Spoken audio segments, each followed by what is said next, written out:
Good afternoon, everybody. My name is Helmut Katzgraber, and together with Megan Brown, we're going to tell you how we can create impact today with Azure Quantum. Now, some of you might have been at Satya Nadella's keynote this Monday, where he announced Azure Quantum to the world. Why would we want to build something like that? Well, even with the abundance of compute power that we have in the cloud, there are still problems in humanity that we just cannot solve. Think of energy, think of food scarcity. And for us to be able to solve these problems, we have to go beyond traditional compute and find new ways to accelerate the cloud to solve the world's most challenging problems. Now, to deliver the full promise of quantum, we have to, of course, look at the whole stack: applications, software, hardware. And not only that, we need to build an ecosystem. We need to build a worldwide community that will help us to deliver the quantum promise. Azure Quantum is a full-stack, open cloud ecosystem that will give you quantum impact today, and we're going to cover today what this actually means. So during the 75 minutes, I will give you a brief introduction to Azure Quantum, and then go over how we can learn, build, and solve with Azure Quantum. I will start with solve, and then Megan will take over for build and learn. If you look at today's compute challenges, then you can basically separate them into what we would like to call big data and big compute problems. Of course, there are the really gnarly ones, which are both big data and big compute. Big data problems are not well suited for quantum hardware just because input-output of large data sets would be prohibitively slow. But there's plenty of big compute problems on this world, think of chemistry, materials, or optimization, that are relatively small in their memory footprint, but that require a vast amount of CPU to tackle them. For example, in chemistry, imagine if we could more efficiently create fertilizers or more efficiently capture carbon. These are problems that for us to write them down on paper is relatively straightforward. But for us to solve them on classical compute hardware, it's just impossible to date. And this is where quantum will have an impact. Similarly, imagine in materials being able to transmit power without any kind of loss. This dream of room temperature superconducting materials is something that we might be able to unlock with quantum. Similarly, batteries that might last longer than what we have today.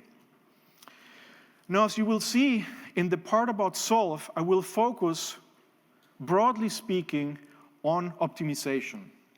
And the reason is that optimization is a problem that affects us all.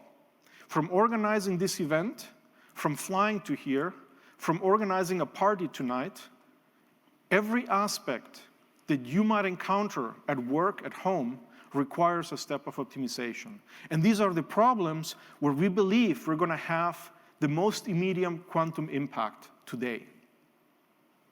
Once we have actual error-corrected quantum hardware available, we'll be able to branch out to materials and chemistry. Now, what is Azure Quantum? It's a diverse set of quantum services, ranging from pre-built solutions to software and quantum hardware, providing developers and customers the most competitive quantum offerings. In Azure Quantum, you will find quantum solutions where you have pre-built solvers running at scale in Azure. What this exactly means, I explain in the next couple of slides. You'll have quantum software, in particular a quantum simulator, as well as resource estimation, and you will also have quantum hardware from our partners. Here, instead of just focusing on one type of architecture, we thought we'd offer you a variety of different architectures so that you can experiment in the cloud. Now, to be able to deliver the promise of quantum, we need to innovate across the whole stack. And for this, we need to start working from top to bottom and bottom to top, starting with applications, solutions, softwares and tools, and going all the way down to quantum devices and quantum control. However, in order to be able to build an impactful quantum solution, we also have to educate the workforce of tomorrow. And this is where Megan is going to tell you what we're doing at Microsoft to educate people in quantum, such that not only we deliver you with the full stack solution, but you're also ready to use it when it's online. In the application areas, we're going to focus on optimization, machine learning, simulation of quantum systems, think of it as chemistry and material science, as well as cryptography. For solution services, we have our own quantum solutions built in-house for optimization and quantum simulation, but we've also partnered with 1QBit. And through their One Cloud platform, we're giving you access to additional ways to solve your problems directly with 1QBit's solutions, as well as third-party hardware. We're also offering post-quantum crypto solutions. You often hear in the press, quantum will break cryptography. Turns out we're far away from that. Not only that, but we already have solutions in place that are not vulnerable to quantum attacks. As for softwares and tools, you will see that you can access our quantum hardware through C, C++, Python. The idea is to make this as easy as possible for the user. And Megan will show you how easy it is to write a piece of code and have it talk to quantum hardware in the backend. We have developed for that our own language that we call Q#, and our quantum development kit. And in order for you to be able to test a program that you have written with this quantum language, we're also offering you a simulator service. What is the advantage of that? A simulator is the perfect qubit. Those of you who have been in Mark Rusinovich's presentation might have seen the 3 smiley emojis he showed of what a perfect qubit is versus reality. It's kind of like the botched cake that your kid made versus the one that you see on your phone, okay? So for this, you need a simulator to be able to test out your software and then run it on actual quantum hardware. Coming from the bottom, we're offering hardware from IonQ, Honeywell, and QCI, and we're working on our own hardware that is based on topological qubits, where we have made huge advances in the way we control these qubits. We went from a room temperature controller to a cryogenic controller. What is the advantage of that? In a traditional quantum computer setup, you need 100 wires to drive a handful of qubits. With a cryogenic controller, all you need is 3 wires that go into the cryostat, the device that keeps those qubits cool and isolated, to drive tens of thousands of qubits. If you wanted to build a quantum computer today with the available hardware and room temperature control, you would not be able to scale beyond, say, 100 qubits. Just because there's only so many wires you can put down into this fridge. And if you come from the bottom and come from the top, everything comes together in Azure, which is our classical compute and is the fabric that holds everything together.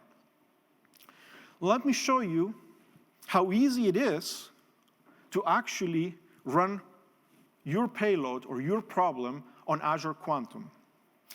The idea is to leverage a single Azure service to enable quantum impact today with solutions offerings from Microsoft and partners, okay? I'm going to walk through this graph twice just to show you how easy it is. Let's assume you want to write a quantum program. You would sit down with our quantum development kit that Megan will tell you about, and then you would write your program in Q#. This customer workload then gets sent to the Azure Quantum app. There will be a translation software that creates a partner-specific payload that gets sent to a partner-specific Azure-managed app, and through the Azure Quantum API, it gets sent to the hardware. What does this mean for you?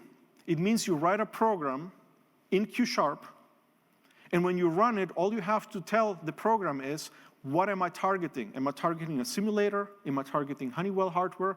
Am I targeting IonQ's hardware? You press enter, and you get a result. All this can be done from Visual Studio. As easy as it gets. Let's assume you want to solve an optimization problem. Well, you have your mathematical representation of the optimization problem, and it's the same thing. You upload the optimization problem to Azure Quantum. Again, it gets translated and sent to the the partner's Azure Marketplace app, and then this gets sent either to a specialized hardware solver, to our FPGA system, or to any third-party optimization engine out there. So it's fully transparent, and I'll show you in an example later how easy it is to solve optimization problems. Let me say a few words about our partners. We have paired with industry-leading partners to offer the most diverse set of solutions. We have IonQ, which is a startup focusing on ion trap quantum devices. The advantage is that you have an all-to-all connectivity. In other words, it's very easy for the user to write Q-sharp code that gets then instantiated in the hardware. We've partnered also with Honeywell, that is also offering a set of ion trap qubits. QCI, that has a very interesting modular and scalable approach based on superconducting qubits. And on the software side, we've partnered with 1QBit that offers quantum and quantum-inspired optimization software for specific applications like, say, finance or materials through their OneCloud service. The advantage of OneCloud is that, again, you start at Azure Quantum, you target OneCloud, and from OneCloud, you can target third-party hardware or solvers. In other words, you have a broad portfolio of solutions at your hand. Of course, we are also working on our own quantum service. We have Q-sharp and the QDK to offer. We have a scalable cloud. In other words, we can do full-blown quantum simulation. We can also do resource estimation, which is very important. You can kind of get an idea ahead of time of how many qubits and gates you will need for your quantum program to run. And you will know that if you need 30,000 qubits, it's just not going to happen anytime soon. But if it's 7 or 8, you can run your code already on quantum hardware. We have ready-made quantum solutions for optimization and other problems at industrial scale. And of course, through Azure, you get access to all kinds of specialized hardware, not just CPUs, but also GPUs and FPGAs. Now, we could not do this all by ourselves. We want to build a full ecosystem. And we're working with many startups in the quantum domain to build solutions on top of Azure Quantum. Let me highlight 3 of these startups here: Zapata, OTI, and 1QBit. Zapata is running already today customer problems on Azure Quantum. OTI Lumionics, I will show you a case study we did with them later. We are already developing materials using Azure Quantum. And 1QBit is running customer problems in the chemistry and materials area with Dow Chemical, as well as finance with the Royal Bank of Scotland. All this in private preview. If you're interested to joining this private preview, please reach out to us. So with this, I'd like to move to the meat of the presentation, which is how can you solve hard optimization problems in Azure Quantum? Now, you might have heard the word quantum-inspired, and I'd like to start by explaining what I mean by that. Simply put, the idea is to emulate nature to solve the most challenging problems on classical hardware. Okay? This sounds like a kind of nebulous word, but let me explain this to you in simple terms. Suppose you have this landscape here, and you want to find the lowest point in the landscape. You happen to start from where I put this black dot, and of course, you want to go over that barrier and down into that valley.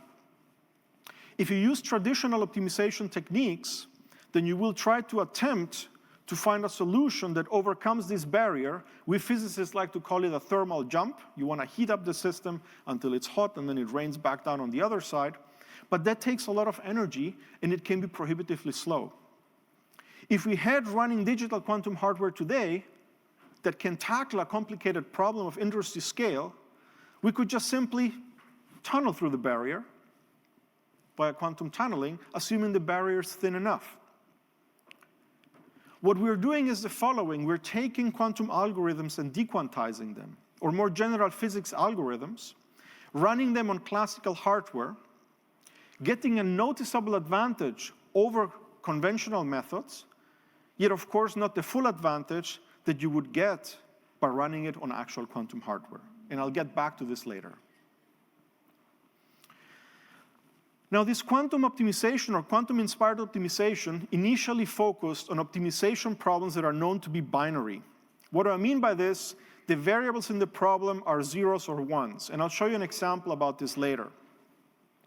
If you want to send a rocket to space, you want to create a new medication, figure out a train schedule, or deal with logistics of containers, you are solving optimization problems. And these optimization problems can be written down as binary optimization problems. Meaning that if you can build a piece of hardware or a piece of code that is designed to solve these binary problems, you can unlock all these applications. Now, these problems, I don't think I need to convince you, have a huge industrial value. Unfortunately also, they're extremely hard to solve, and I'll show you an example in the next slide. But the advantage is they have a relatively simple mathematical representation, and this is what makes them so well suited for quantum-inspired and quantum optimization techniques. So let me go back in time and give you an idea how this all started. Are there any biologists in the audience?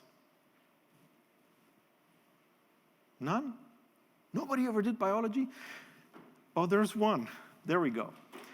So if you go and talk to a biologist, when they want to understand something, say about a neuron or about a digestive system or about skeletons, they always use the fruit flies.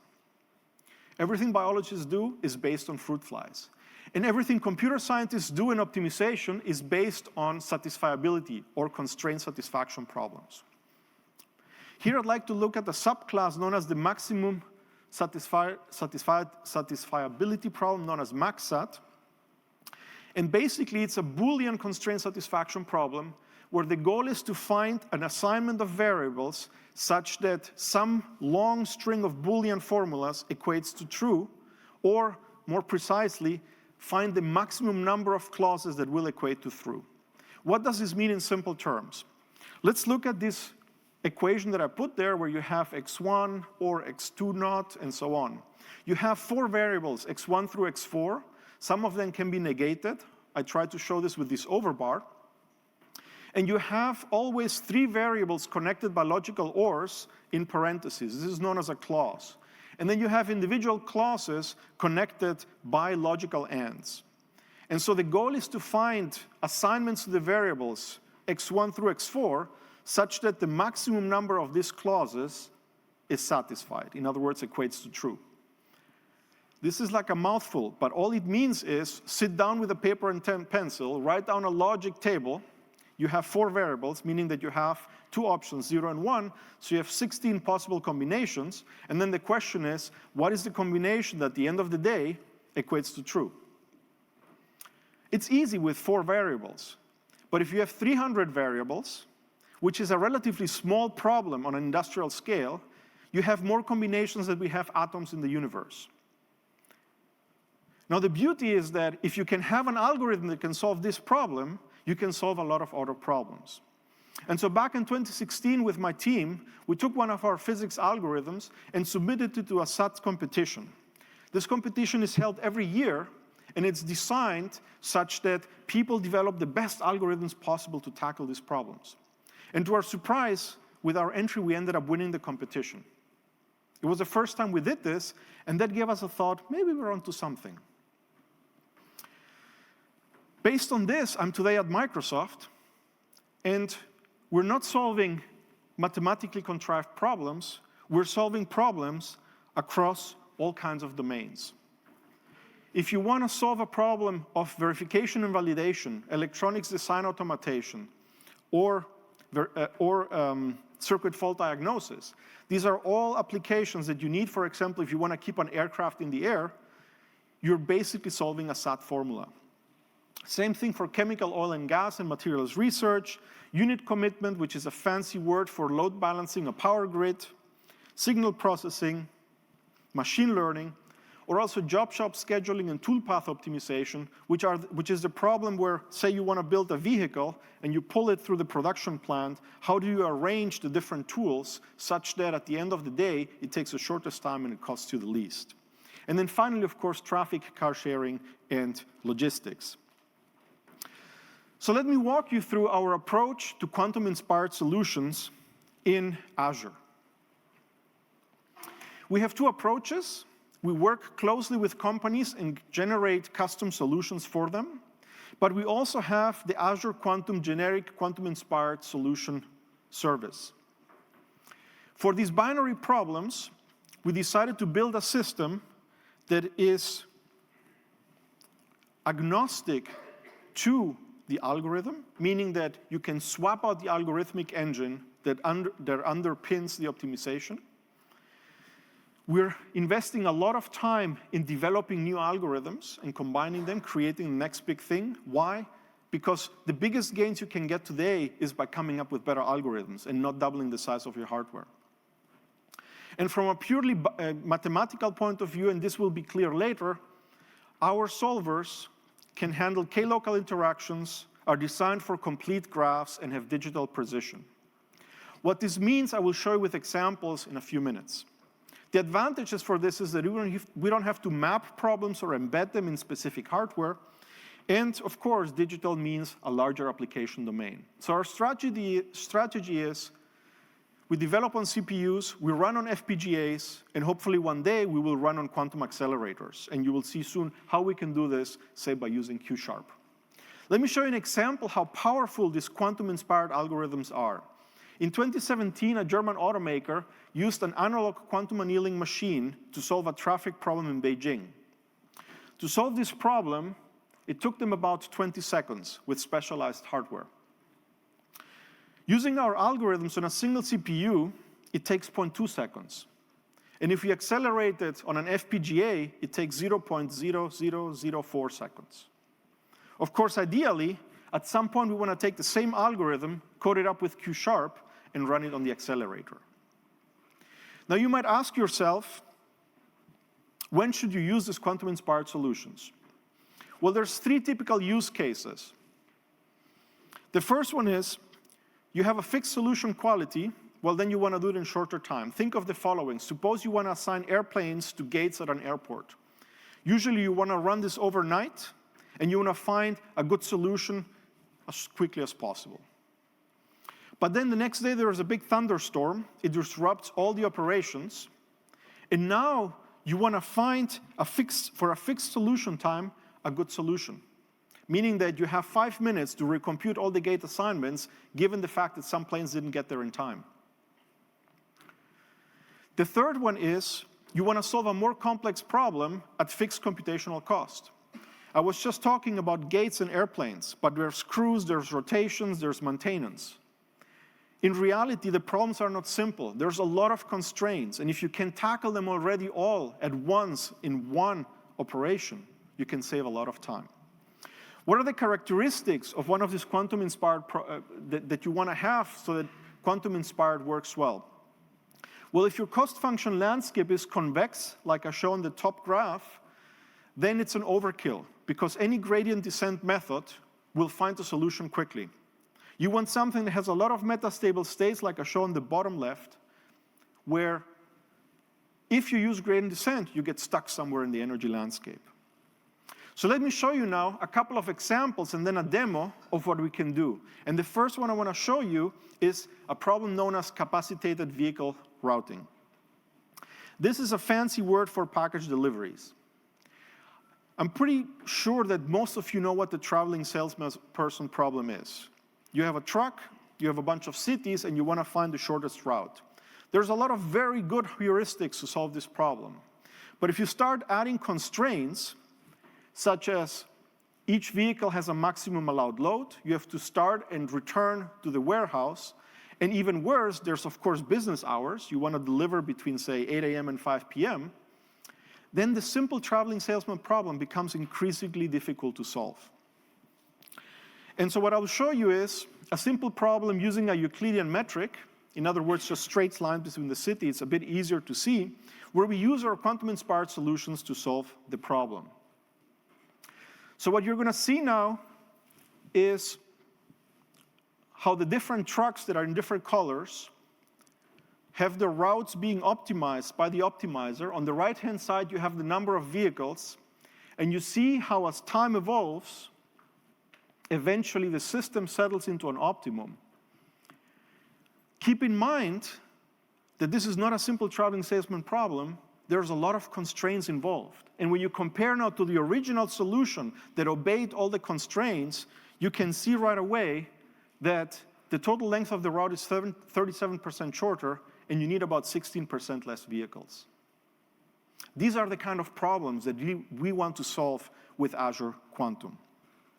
Now, to show you how easy it is to solve optimization problems with Azure Quantum, I'd like to show you how you can load ships with Azure Quantum. It's a very simple example, except for one snag. There's math involved. So what's the problem? Suppose you have a set of containers. They're all the same size, but they have different weights. And the goal is to separate out these containers into two subsets such that both ships get the same load. Sounds simple. Turns out it's actually a really gnarly problem, especially when you have 10,000 containers on a typical cargo ship. And this thing is known as the number partitioning problem. It's also not just used to deal with containers, but if you want to load balance a cloud or a HPC system or a multi-core system, you're de facto looking at the number partitioning problem. How do we generate a solution? Well, first we create an Ising representation. I'll explain what this means. It's a fancy word for Boolean that the physicists like. And then we're going to use Azure Quantum to actually solve the problem. So here comes the pesky math. And those of you that can follow until the end get a free sticker with a kitty cat on it. So how do we do this? Well, you have containers n sub I that have different weights, and you introduce variables xi that can take the values plus minus 1. Remember, the Boolean ones were 0 and 1. Here we use plus minus 1. So you can see it's basically the same, just shifted. Okay? And then we write down a cost function that you see up there. It's just the sum of these weights multiplied by these variables that can take values plus minus 1 squared. And we square it just because it allows us to make sure that the cost function is positive definite. Okay? If you think about this, what does this mean? It means find an assignment of the variables xi such that the value of h is 0. When h is 0, you have one group of containers with the minus 1, one group of containers with the plus 1. The minus 1 will be on the left ship, the plus 1 will be on the right ship. So to solve this problem, let's take a simple example with 6 containers that have weights 1, 2, 3, 3, 3, and 5. You write down your cost function, which is going to be 1 times x1 plus 2 times x2 plus 3 times x3, all the way to 5 times x6. This is just what you have up there in the mathematical representation. You square that thing out and sort the terms, and then you get that gnarly expression down there. This is just for 6 containers. So imagine what it looks like for 10,000, okay? That's why we have computers. And then you take that thing, and you just send it to Azure Quantum, and you get a response back. Let me show you how easy that is. You can access this by any developer can access this with 0 installation on the web. So here what we did is we have just a Jupyter notebook. You instantiate our QIO workspace. All you have to do is give it a URL and a token. In other words, tell it where is the solver, and this is my authentication. Once you have done that, you start with your problem Hamiltonian, and then you write down the terms. I wrote the Hamiltonian down, or the cost function, again there in the variables, and you see that, for example, the term x1, x2 has weight 4, and so on and so forth.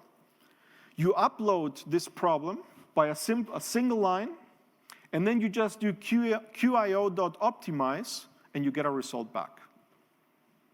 Here, P2 represents a solver in the bottom line, and notice that there's no parameters. Those of you who have used the state-of-the-art optimization techniques, they always take a lot of fiddling. And we've put a lot of research into creating state-of-the-art quantum-inspired solvers that are 100% parameter-free, 99, up to a timeout. So just for fun, let me show you a quick video where we have 2 ships, and now we have containers that have a bit more weight, so it's a bit harder problem. And you can see how the optimizer is running. And at the bottom, delta represents the difference in weight. And you see how for a while nothing happens, but then there's big rearrangements until the system finally settles in a perfect partition. It only takes 40-odd steps to solve this problem. In other words, you can solve really, really large problems with this type of technology. Now let's go beyond these kind of toys and actually solve a real-world problem with the exact same solvers. And here I'd like to talk about materials research. We've been working with OTI Lumionics. It's a startup that does fast material design and focuses on organic LEDs. And for example, they have developed a transparent organic LED screen that can use, for example, for like a heads-up display. Now, I'm pretty sure a lot of you guys here have phones that have a notch. Imagine if you had a screen that was transparent, then you would not need a notch. And this is why OTI is making materials. So what we're going to do now is we're going to accelerate OTI's discovery. Don't break it. OTI's material discovery process. The way they do this is they start with a large database of materials, and then they use machine learning to find a few candidates. Then they actually simulate the chemistry of these candidate materials. This is the part that we're interested in. They test the properties. They synthesize the material. If they found what they wanted, great. They sell the material to whoever company wants to buy it. If not, they add the product to the database, and then they iterate. Ooh, something went wrong there. Now, we are interested not in machine learning. I'm not sure what happened here with PowerPoint, but definitely on the Ising solver part. They developed an interesting quantum chemistry approach where you use quantum chemistry simulations, but then there's an intrinsic optimization step that you have to solve. And this is the step that we are interested in. Why are they doing transformative simulations with Azure Quantum? Remember what I said earlier about this whole thing about K-local and not having to embed, and we want to be able to accommodate all possible problems. Let me show you an example. If today you want to use any product on the market to solve this type of binary optimization problem, you have to represent it with what we call two local interactions. This is what you see on the right-hand side, meaning that the interactions between two variables are only possible. You cannot have anything between three. If you rewind back to that 3-SAT problem that I showed you earlier at the very beginning with the 4 variables, then you always have 3 variables in one of these clauses. This would mean that you would need a 3-way type interaction. But if your computer, your code, or your hardware cannot accommodate this, you need to somehow represent this problem in a way that works on this type of hardware. And unfortunately, this means a huge overhead. With Microsoft's solvers, you don't have to do this. And these chemistry problems have very high locality. They can be 17 local, for example. So to give you an idea, a chemistry problem with 24 variables, we can solve this in about 3 seconds. If you want to solve this with any other product out there today, it turns into a problem with 500 and something variables, and it already takes about 3,000 seconds to solve. If you take a problem with 48 variables in chemistry, we can tackle this in 9 seconds. And we let it time out after 24 hours using conventional approaches. And the 95 variable problem, which we can solve in under 4 minutes, turns into a 10,000 variable optimization problem that nobody has been able to solve today. That's why I put a little infinity there. So you see, being able to study these binary problems in their native form is super important. And this is why we built our quantum-inspired solutions around this. Now let us do some real chemistry. Here you see a molecule that is known as ALQ3. I can never pronounce this, and I have to admit I have to go read it off. It's tris 8-hydroxyquinolinato aluminum. What is ALQ3? It's one of the older organic LEDs. It emits in the green. And if you remember, if you go back about 10 years, you had little OLED displays that had this bright green, like emitting light. That's that material, okay? And we thought, let's take something that is commercial scale to see how well this works. Well, pairing OTI's pipeline with Azure Quantum solvers, we were able to simulate the complete active space and actually match chemical accuracy. Now, to show you how important this is, if you use standard approaches, it gets really, really hard. If you wanted to run this on today's available quantum hardware, you'd be out of luck, simply because there is no hardware that has enough error-corrected qubits out there today to be able to deal with this molecule. If you want to use any of the products out there that can deal with two local interactions, you're even more out of luck because you get a problem with 58,000 variables.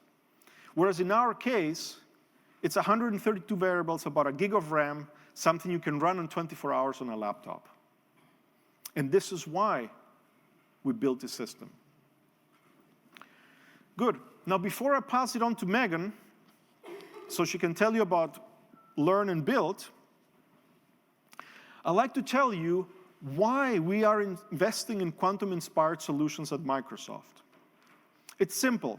We want to generate quantum impact today. And true quantum impact is not possible yet with the available quantum hardware. This is why we're investing heavily also in quantum-inspired solutions. And you might think that this might be something that might not be relevant a few years down the road. The answer is no. We demonstrated last year that if you take any of these quantum-inspired algorithms, and most of them have a random walk at the core, meaning that you flip a coin to decide if you accept the next move or not, and you replace this random walk by a quantum walk on quantum hardware, then you get automatic quadratic speedup. Now, if you think about this, this is pretty wild, right? We started with an algorithm that was originally designed to simulate a quantum system. We kind of pulled it apart so we can run it on classical hardware. We take the same algorithm, write it in Q#, and run it on quantum hardware, and now it runs quadratically faster. And this is why we're doing quantum-inspired now, and once we have error-corrected topological hardware, we plan to run the same algorithms there. And with this, I'd like to pass it on to Megan, who will tell you about Learn and Build. Thanks.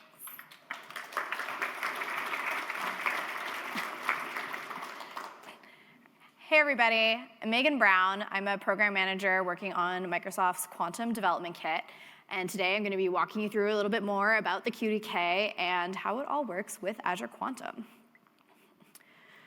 So since we released the Quantum Development Kit in 2017, we've been totally blown away by the positive reception that we've received from it. We've seen over 200,000 downloads of the Quantum Development Kit, as well as a truly engaged and active developer community. And it's really due to this community that we open sourced the Quantum Development Kit this past July to empower quantum developers to be even more engaged. But really, the biggest news for the Quantum Development Kit since its initial release is Azure Quantum, where you'll be able to develop quantum applications in Q# using the QDK and run them on real quantum hardware through Azure. So, I also had a PowerPoint kerfuffle. All right, so Q# is Microsoft's quantum programming language. We've designed this programming language from the ground up specifically to abstract quantum concepts and create a development environment and a programming language that is easy to use and very powerful and really specifically designed for quantum computers. We've taken the approach to shift away from thinking about quantum circuits to thinking about quantum algorithms. So when you think about developing software applications today, you don't really start by thinking about assembly language and registers. At least, most people probably don't. I'm sure there's still a few out there. But we wanted to bring this same approach to quantum programming and make sure that you have access to the high-level language features and libraries and frameworks that you're used to having access to as a developer. In addition to that, we have great integration with some of the most popular developer tools on the market, like Visual Studio and Visual Studio Code. So really bringing the Quantum Development Kit into your preferred development environments. With Azure Quantum, the Quantum Development Kit becomes even more cutting edge, because we're taking all of this wonderful stuff that we've built since our initial release and making it even more powerful with Azure. by letting you write a single quantum application and run it against multiple hardware and software backends, all using the same cloud interface through Azure that, again, you're used to using. One of the greatest parts about the Quantum Development Kit and Q# is that it's also designed to be future-proof. So we have access to quantum hardware today, we have access to quantum simulators today, but as Helmut mentioned, we're working on developing scalable topological devices that will come next, where you can run some of these really gnarly problems that are impossible to run today. So what you can do today is build your quantum applications in Q#, start developing some of these algorithms, and be really confident that you'll just be able to take that and plug it into scalable quantum hardware when it's available. So now I'm going to walk you through a little bit of what it's like to actually use Q# and the Quantum Development Kit. Has anybody in the audience ever played with the QDK or Q# before? OK, awesome. We have a good number here. That's really exciting. So one of our favorite things about the Quantum Development Kit, like I mentioned, is this really rich integration with some of our favorite development tools. And we're really excited to enrich that support even further by integrating the Quantum Development Kit with the recently announced Visual Studio Online. So for anyone who's not familiar, Visual Studio Online announced their public preview earlier this week, where you can spin up development environments directly in your browser, and basically within a few clicks, you're there and you're coding. And with this rich integration with the Quantum Development Kit, in that same number, a few clicks, you can start developing quantum applications. So let me walk you through a little bit what that looks like with the QDK. Let's see, awesome. All right, so here we have a simple quantum algorithm. So bear with me for a second. I'm going to walk through what this algorithm does in just a bit.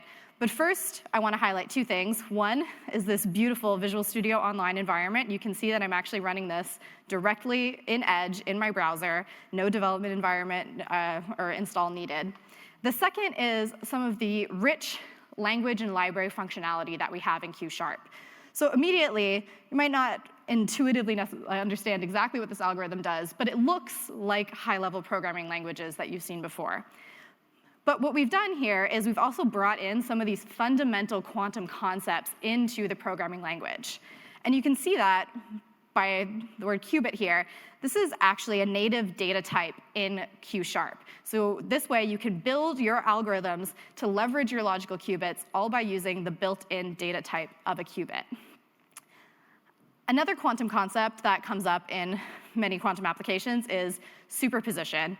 Those of you who were in Mark's talk, I think he also went into a little bit of detail on this. And this is done through an H operation.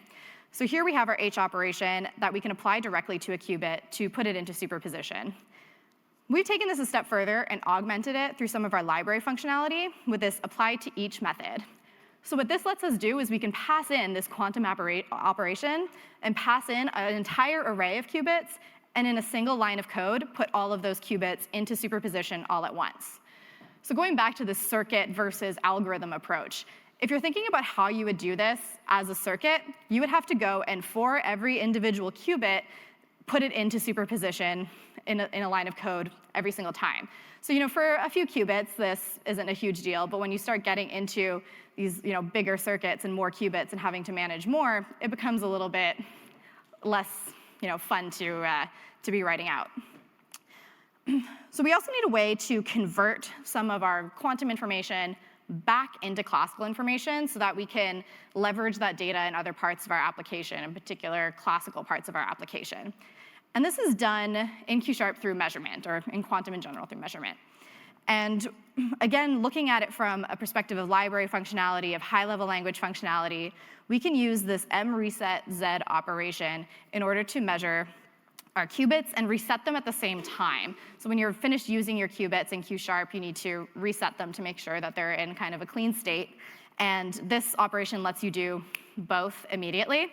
And again, using a for each method, so similar to our apply to each, lets us pass in our operation and our array of qubits, and in a single line of code, without having to go and perform each operation on every individual qubit, can do it in a single line. So now let me talk to you a little bit about what this algorithm is doing, because I'm going to run it in just a second against our new online simulator running in Azure. But I want to make sure that we all understand the result that we're going to get back from it. So as I said, this is called a hidden shift problem. And its purpose is to identify sort of the offset between two functions.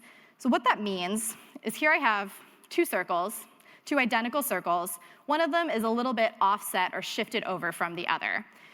So in this particular case, we know that the answer here is going to be 3. We know what we're looking for ahead of time. But in the general case, if you were trying to solve this problem, the number of values here that could come back as your result is exponentially large. So this is an algorithm where on a quantum computer, like as a quantum algorithm, we know has a proven speed up over how we would do this problem classically. So keep that value 3 in your head, and now we're going to run it against our online simulator through Azure.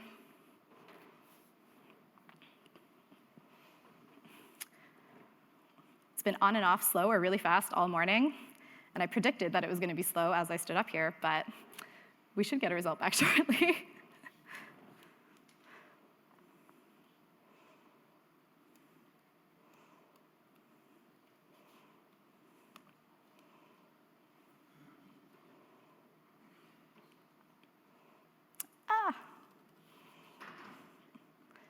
OK, here we go. Now it's running. So here we're running this hidden shift problem on a 6-qubit system, again, on our online simulator.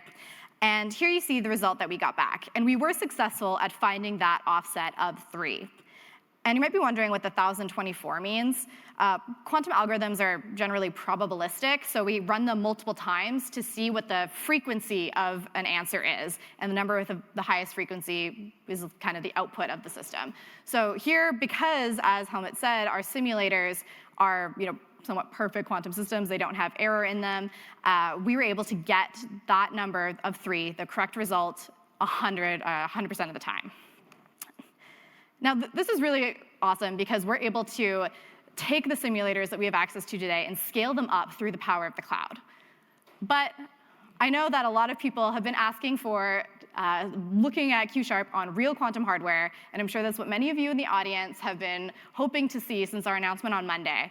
So let's take this, again, a step further, and let me show you what running a quantum application looks like against real quantum hardware. This will be the first time I'm showing this publicly ever. So again, bear with me. Let's all hope the demo gods are on my side.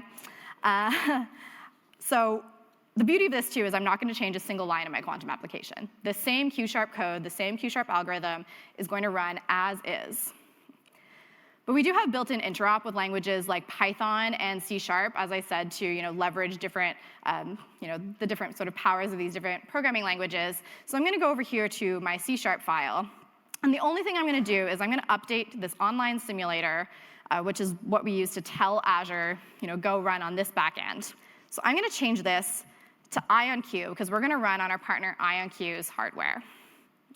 And now we're going to run it and see what we get. OK, cool. This one's going a little bit faster. So again, we're running the same problem, same 6-qubit system. And there we go. So I have now successfully taken that same Q# application that I ran on local and online simulators and run it against real quantum hardware through Azure. Now, you might be noticing that the results here are a little bit different. And this comes back to what we've been talking about with regards to error correcting and noise. So you might see here that this result 7. What this means is that the device returned the measurement of 7 16 times. So we got that incorrect result 16 times.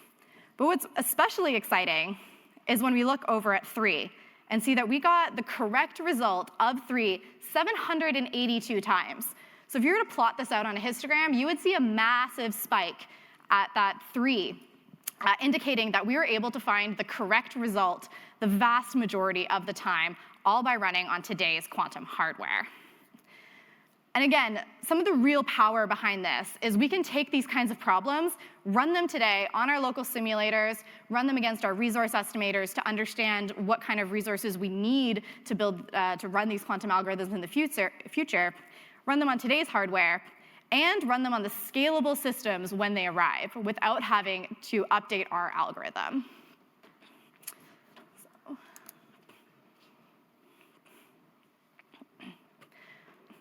So along with some of our standard libraries and high-level language functionality that I showed off in my demo, we also have access to domain-specific libraries, such as chemistry and numerics. And these have often been developed in collaboration with domain experts in those areas. And on top of that, we have performed a case study with 1QBit for their customer Dow Chemical to run an end-to-end chemistry problem on IonQ's hardware. And this is real quantum hardware today. So in this partnership between Microsoft, 1QBit, and IonQ, 1QBit developed a Q-Sharp application to represent a meaningful chemistry problem for their customer Dow Chemical. The Q-Sharp application was executed through Azure Quantum and run on IonQ's physical hardware devices. You can see in the image here, actually, this purple rectangle is a representation of their quantum system. So each of those bright dots is an individual ion representing a physical qubit on the device. And you can see on the chart here the results that we got back from this experiment. And the different colored dots, so I think there's brown, pink, and purple, those are the results that we got back from the hardware. And the green-blue dot is what we got back from mapping against the simulator in this noise-free system. The goal of this experiment was to find the lowest energy state of the chemical reaction, which is represented by the bottom portion of that black curve. So you can see that IonQ's simulator, because it's noise-free, was able to immediately, very easily find the lowest energy state of the reaction. The hardware was a little bit off, but still mapped pretty closely to what we would expect to find here as the lowest energy state of the reaction. And this is a really great, a really exciting results to get back, because it really shows the potential of what we can do on today's hardware. It really opens up the doors for us to think about, what else can we do with chemistry, what else can we do in other industries, so that we can get some meaningful results back by running experiments and applications on hardware today. It also really opens the door for what can we do in the future, because we were able to get these meaningful results back, and this was on today's hardware that doesn't have the error correction that we're expecting in the next generation of quantum devices. So what can we do when we do have access to those scalable devices? What kind of bigger problems can we solve? And how can we progress in these areas? So we're really excited about these results, because it really helps us think about some of these problems and move forward. So now to talk a little bit about learning. One of our main goals over here at Microsoft Quantum is to really make sure that quantum computing and quantum development is something that's accessible to everybody. We know that this emerging technology can be somewhat intimidating. I know we spend a lot of time talking through with people at the booth and explaining that this is really an environment that is open to everybody, and that every single person in this audience can learn about quantum computing and get spun up on the quantum development kit. And we've made it our mission to make that as seamless as possible. So with our October QDK update last week, we released a series of updated documentation pages to really help you along this learning journey. We've tried to make it easier than ever to get started with the quantum development kit, and have introduced a lot of new material on what is quantum computing, what are the problems that we're trying to solve, and really answer some of these high-level questions that folks have been interacting with us at the booth around, but making sure that we have those resources available for you when you come and look into the quantum development kit. We also have a lot of information on deeper concepts, both in quantum, as well as some of the technical details of the quantum development kit to really go further and choose your own adventure with the depth that you want to take with quantum computing. In addition to that, we have the quantum katas, which are a series of self-paced, self-guided tutorials to learn quantum computing and get started coding in Q#. The katas are entirely open source, and were actually inspired by our QDK community, because folks were looking for interactive ways to augment their learning, in addition to some of our tutorials and documentation and the tools that we offer with the quantum development kit. And these are really great because you can run them directly online using Jupyter Notebooks, or as I said, they're open source, available on GitHub for you to run in your preferred development environments. The Quantum Development Kit is totally open source. We would love for you to come and join the QDK community, really engage with us. We love our open source contributors. We have 7 open source repositories that you can go and contribute to today. So if you're a little bit hesitant about getting started developing quantum applications, we have all kinds of classical software development where you can engage in the quantum community and really help us move our developer tools forward, leveraging the skills that you already have. You can check out our contribution guide that's on our docs page as well to get a little bit more information and breakdown of some of these repositories. So today we've really shown you the power of the Quantum Development Kit and Azure Quantum. By using the QDK and Azure Quantum, you can develop an application once and run it in your local simulators, in cloud simulators, as well as on multiple hardware backends, all using Azure. And the beauty is the same code will run on the scalable devices when we have access to them. And all of this using the high-level language functionality that you expect from a modern programming language, and all in your favorite development environments. So we've taken this integration and really created an entire end-to-end unified user experience for you to go through Azure and get started with quantum computing. We've augmented this with our simplified learning journeys and our new documentation, new tutorials, new quick starts, as well as the quantum katas to help you get started and help familiarize yourself with quantum concepts and coding in Q#. And again, we've made this a welcome and engaged community where we invite you to come join us and be a part of it.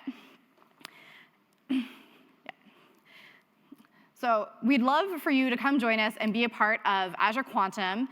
We have a few different ways that you can do that. You can sign up to be an early adopter, register your interest as an early adopter in the Azure Quantum services, where we are hoping to get out to private preview in the coming months and then stagger out increased support as we go forward.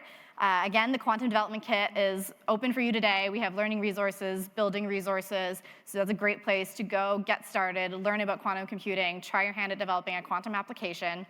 And we have the Microsoft Quantum Network, which Helmut spoke to a little bit earlier, a cohort of different companies around the world invested in quantum technology and what we can do with it. So with that, I'd like to thank you very much. Please evaluate our session, and thank you for being here with us on the second to last day of Ignite. Thank you. Thank